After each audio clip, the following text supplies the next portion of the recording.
waves. Hello, my name's Ken Birnbaum. This is the Autocomplete Interview, CGSB edition.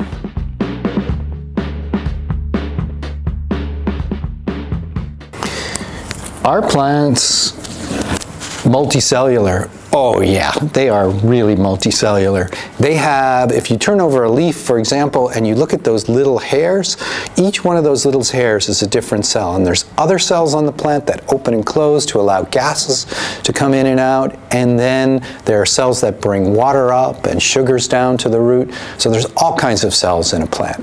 Are plants autotrophs? Plants are about as autotrophy as you can get. They use carbon dioxide and they turn that into all kinds of complex stuff, so they are the quintessential autotrophs. They can be heterotrophic because some plants are parasitic, but when you think of autotrophs, think of plants. Are plants sentient? Oh boy. Well, plants are really, really sensitive to their environments. They can sense touch, they can sense cold, they can sense heat, they can remember winter. They can do all kinds of complex sort of decision making. But are they sentient? Do they have feelings? Do they have awareness of themselves like humans do? Probably not. Your plant will not be offended if you get a pet gerbil.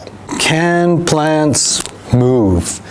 Movement in plants is kind of a tough thing. They do not get up and move anywhere. They're pretty solidly on the ground. Maybe a tumbleweed is an exception. But they do move over time if you watch them grow. If you had a time-lapse image of roots growing through the soil, they'd look like a little worm crawling all over the place searching for food. So they do move in the sense that when they grow, they move, but it's really slow.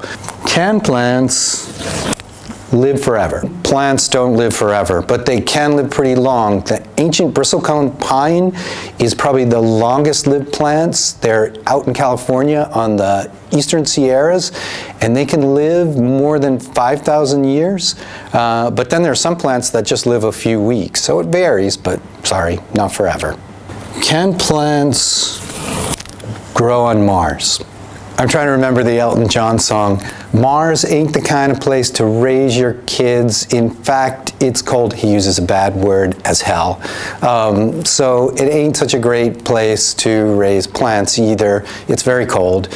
They wouldn't make it. I think there's a few weeks where the temperatures would get okay in the equator.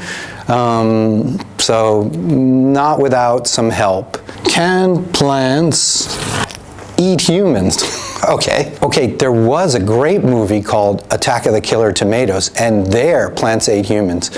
But unless you're about this big and you're gazing over a pitcher plant and accidentally fall in, plants won't eat humans. Those pitcher plants, those carnivorous plants, pitcher plants, sundews, Venus flytrap, they're mostly eating small insects, so you don't have anything to worry about. What do plants and animals have in common? Plants and animals have a lot in common. Their last common ancestor was a single cell, so not a lot about multicellularity, but they have mitochondria in common, they have plasma membranes in common, they have Golgi. These are all the little things that exist inside a cell. So the cell itself is really kind of similar between plants and animals. What do plant cells have that animal cells don't? Plant cells have a bunch of things that animal cells don't.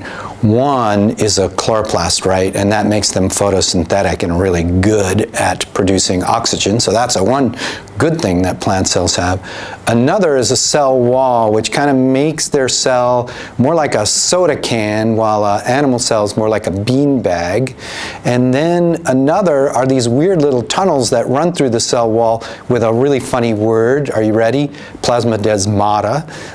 And those are these little channels where cells can communicate, plant cells can communicate with each other. What do plants emit as waste? Okay, are you ready? Go like that. That's plant waste. It's called oxygen. Now, are you ready? That's plant food. It's called carbon dioxide. What do plants lose in the process of transpiration? Okay, that's an easy one. The simple answer to that is water.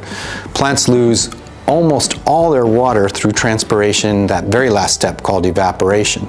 And there's these really cool cells called xylem which die and form a straw basically that goes from the roots up to the shoots that allows that water to flow and then allows transpiration to happen. I'm Ken Birnbaum. This was the Science Autocomplete series, CGSB edition.